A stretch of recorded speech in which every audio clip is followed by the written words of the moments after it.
Hola, hola, bienvenidos y bienvenidas a un nuevo capítulo de América Dialoga, este espacio de entrevistas, este espacio de profundidad de nuestro continente en disputa de la Fundación Segundo Paso para Nuestra América. Hoy tenemos el gusto, es un honor presentar a un intelectual latinoamericano desde el proceso de descolonización, es sociólogo puertorriqueño, profesor en la Universidad de Berkeley, dicta conferencias en muchas partes de América Latina, por supuesto dentro de Estados Unidos y de Europa, es escritor, articulista y un gran amigo de Venezuela. Les hablo del profesor Ramón Grossfogel. Profesor, bienvenido. Muy buenas, ¿cómo está? Muy bien, gracias. Muchas gracias por la invitación a estar con ustedes. Muchísimas gracias. ¿Qué lo trae a Venezuela en esta oportunidad, profesor? Bueno, nosotros estamos trabajando aquí en escuelas decoloniales. Tenemos escuelas decoloniales con comuneros del país, en diferentes regiones del país, y tenemos también escuelas decoloniales de descolonización de la ciencia y de la tecnología para científicos y personas envueltas en el tema de la producción tecnológica en Venezuela. Así que están en un proceso con las propias instituciones del Estado. Hay un interés del gobierno de Venezuela en la descolonización, si usted nos habla de ciencia y tecnología, pues del conocimiento, y cuando nos habla de los comuneros, también de las bases populares. Sí, o sea, el gobierno bolivariano, dirigido por el presidente Nicolás Maduro, puso como una de las prioridades del Plan de la Patria 2019-2025 el tema de la descolonización, entendido como se entiende hoy en el siglo XXI, que es descolonizar todas las esferas de la vida y todos los aspectos sociales en que estamos metidos. Descolonización de la educación, descolonización del conocimiento, descolonización de la economía, descolonización de las formas de autoridad política, descolonización del tema ecológico, o sea, de la colonización sobre la naturaleza, descolonización de las formas de ser y estar en el mundo. O sea, hay mucho. La descolonización es transversal y abarca una gama amplia de aspectos que vienen de la historia colonial y que no hemos superado al día de hoy. Por eso Fidel Castro hablaba de una segunda descolonización para América Latina, una segunda independencia, porque la primera se quedó trunca, se quedó corta. Ya.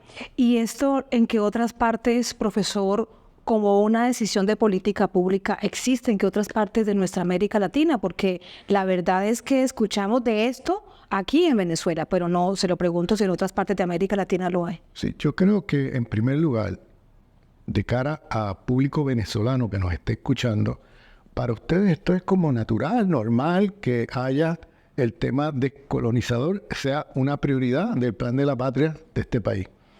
Yo les quiero anunciar que esto que pareciera ordinario es extraordinario, porque esto es único en el mundo. No hay ningún país que yo conozca que asuma la descolonización como proyecto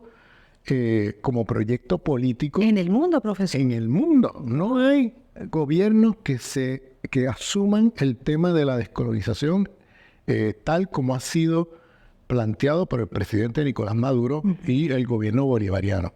Es decir, que están actualizando el proyecto descolonizador de Bolívar en el siglo XIX, actualizado en el siglo XXI, porque hoy descolonizar implica un montón de cosas y es un tanto diferente a lo que fue descolonizar el siglo XIX.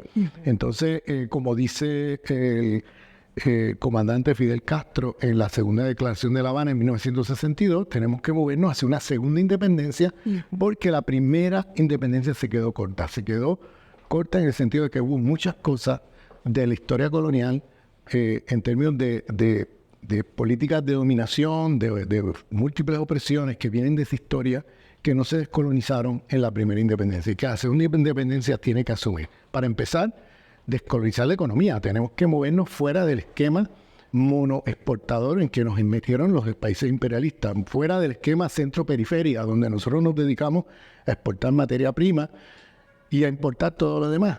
Economías que no están diversificadas. Tenemos que descolonizarnos del racismo, nos tenemos que descolonizar de las formas de dominación patriarcales. Todo eso llegó aquí a través de la expansión colonial europea, se quedó aquí.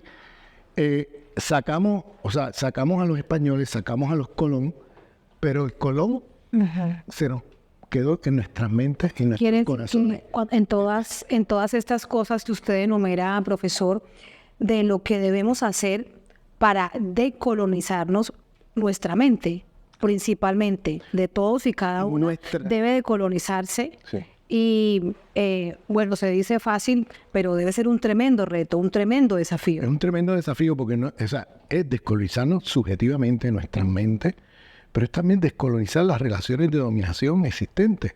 O sea, por ejemplo, descolonizarnos de cosas que son que parecieran estar lejanas al tema colonial y en realidad no lo están.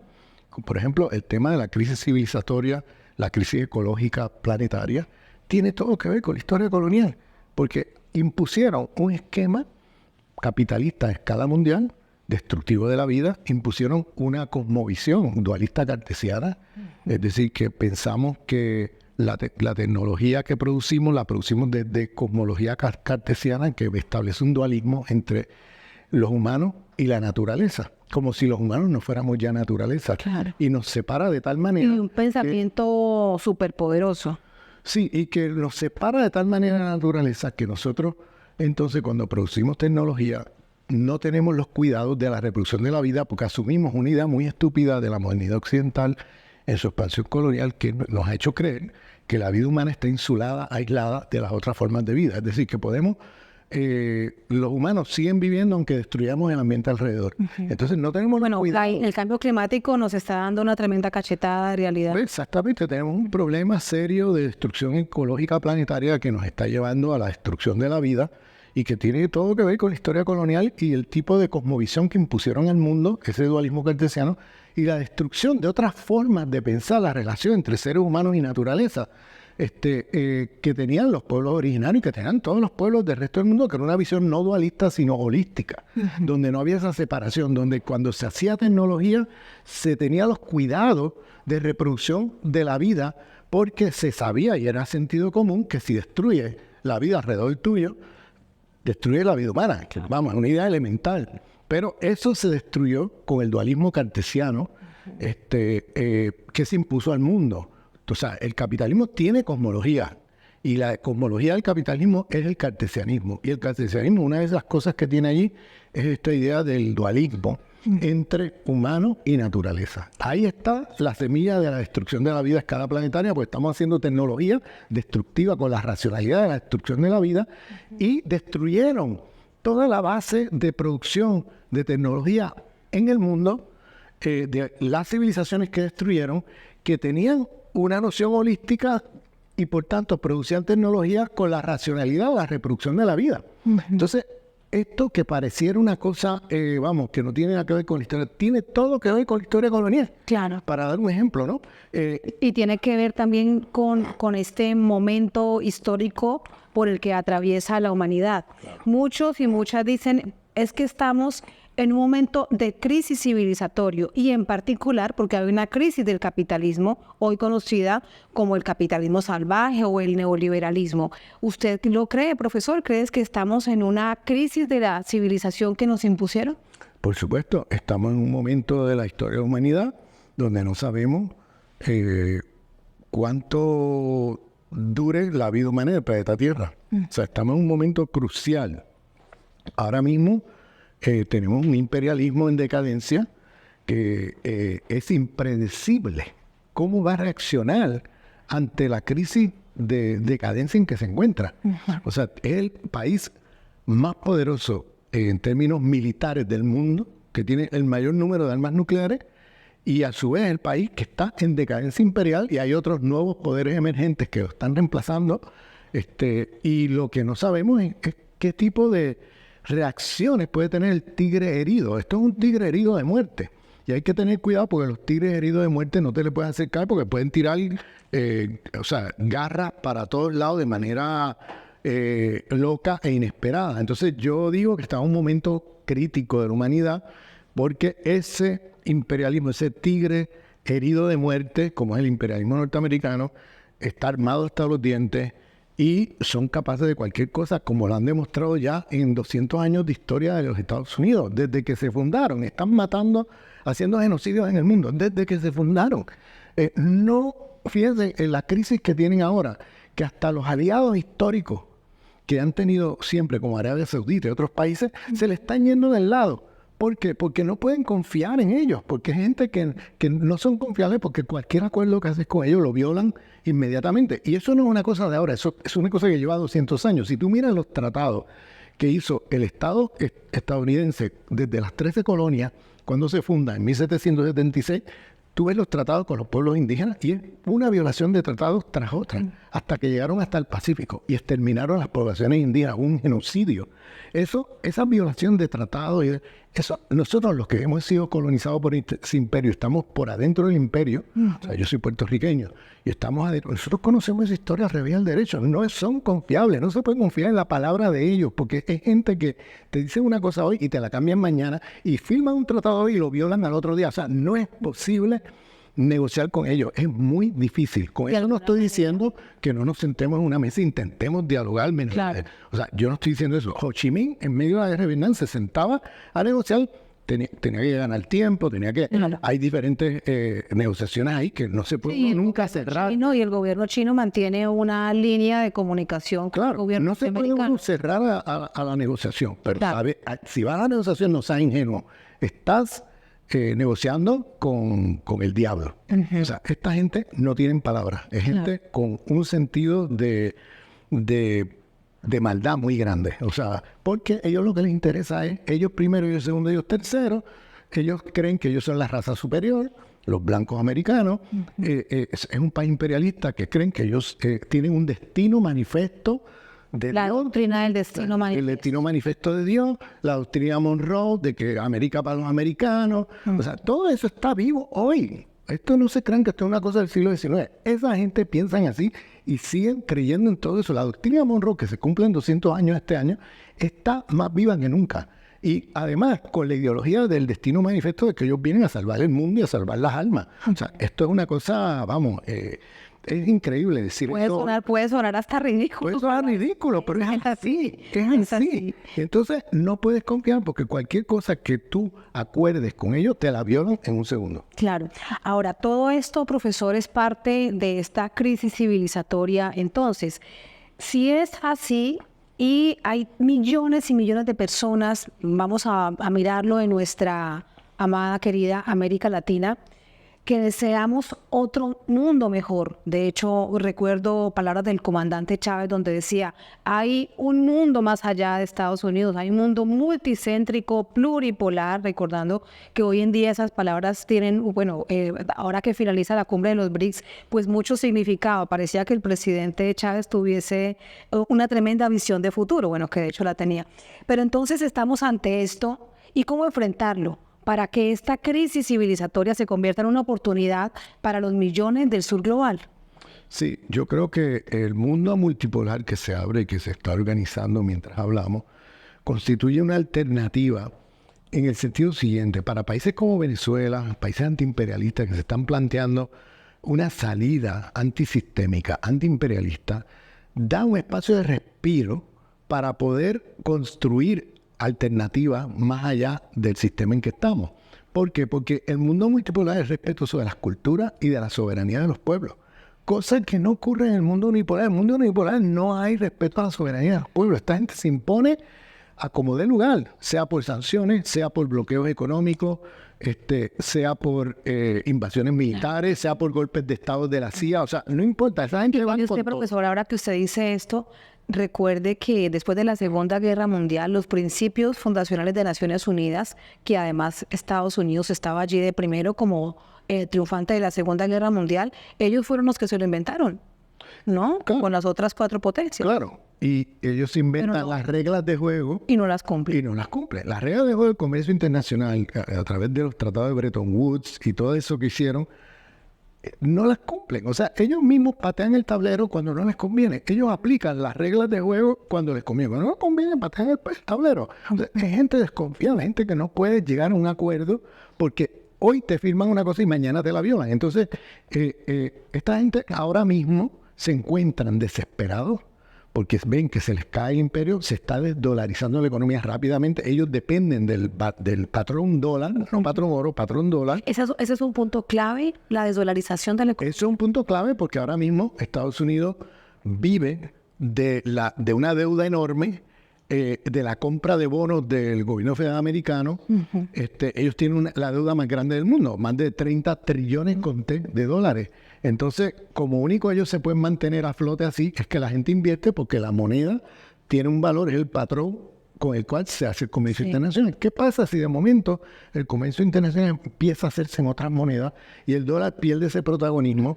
Pues el dólar se va a devaluar. Y si se evalúa el dólar, nadie va a invertir en los bonos del Tesoro americano. Entonces se van a la quiebra. China dejará de comprar. Bueno, China ya no solamente debe comprar, está vendiendo los bonos aceleradamente, lo está vendiendo a medio mundo. Y claro, lo que está ocurriendo es una desdolarización de la economía mundial. Rápidamente, las nuevas potencias emergentes como China, Rusia, etcétera, bueno, esa gente no están, lo que tenían de bonos del Tesoro lo están vendiendo. Y entonces rápidamente nos estamos moviendo hacia un mundo donde el mundo multipolar va a terminar dándole un jaque mate a ese mundo unilateral.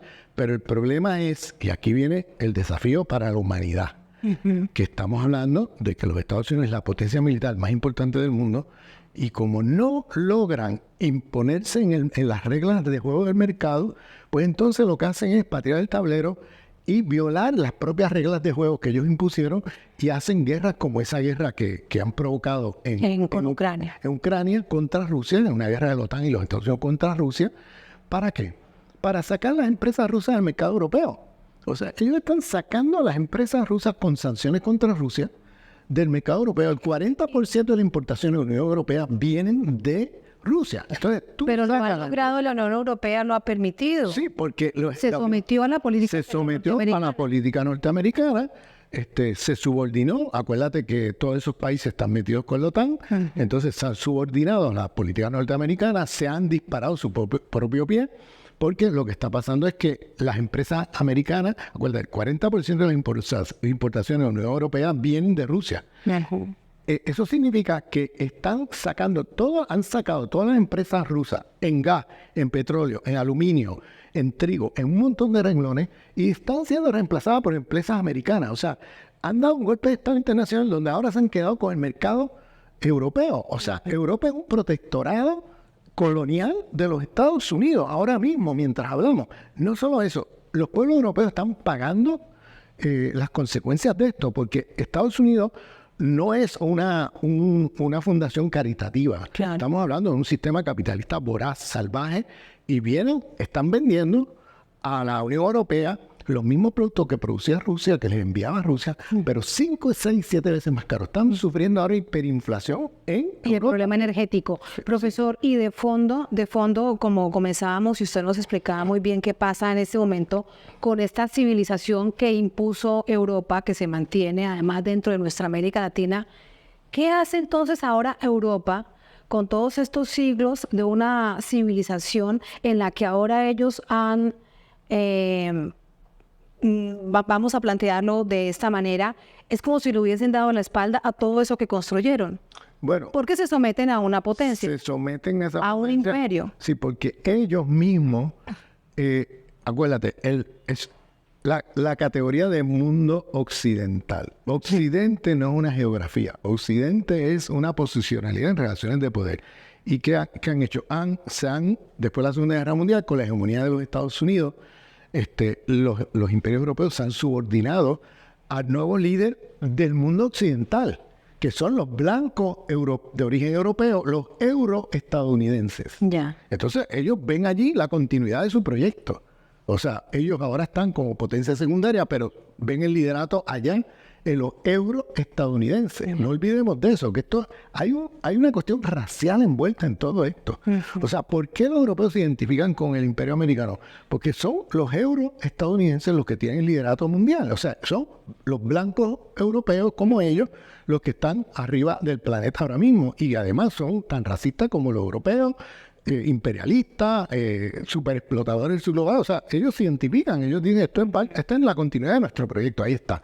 Lo decía Hegel en el siglo XIX. Y ahí está, pasó después de la Segunda Guerra Mundial. Entonces, ahora ellos se han arrodillado frente a Estados Unidos. No tienen soberanía. Estos son, países imperialistas que no tienen soberanía, que ahora están subordinados completamente al imperio estadounidense, económicamente y políticamente, y militarmente. Bien, entonces se han metido ahí. Entonces, ¿qué han hecho? Sacaron las empresas rusas y a través de ese golpe de Estado se han quedado con el mercado europeo. No con reglas de juego del libre mercado ni nada de eso, sino a través de un juego sucio. Estados Unidos ha jugado sucio toda la vida, pero está jugando más sucio que nunca porque no tiene manera de recuperarse en términos de recuperación del mercado mundial, es que no sea haciendo estas cosas. Entonces, lo próximo es ahora provocar una guerra en Asia, en el estrecho de Taiwán con China, entre China y Taiwán. Y para América Latina, entonces, ¿qué le espera? Porque habría que estar muy alerta. Sí, porque el problema aquí es que la pregunta es, una vez recuperan Europa, ¿a dónde va el imperio?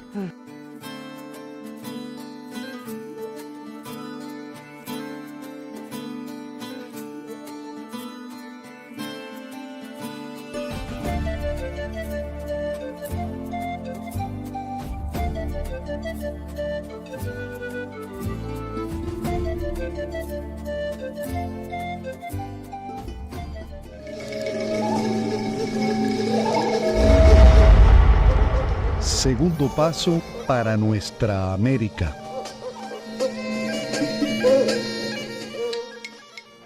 Suscríbete, toca la campana, dale me gusta y comparte.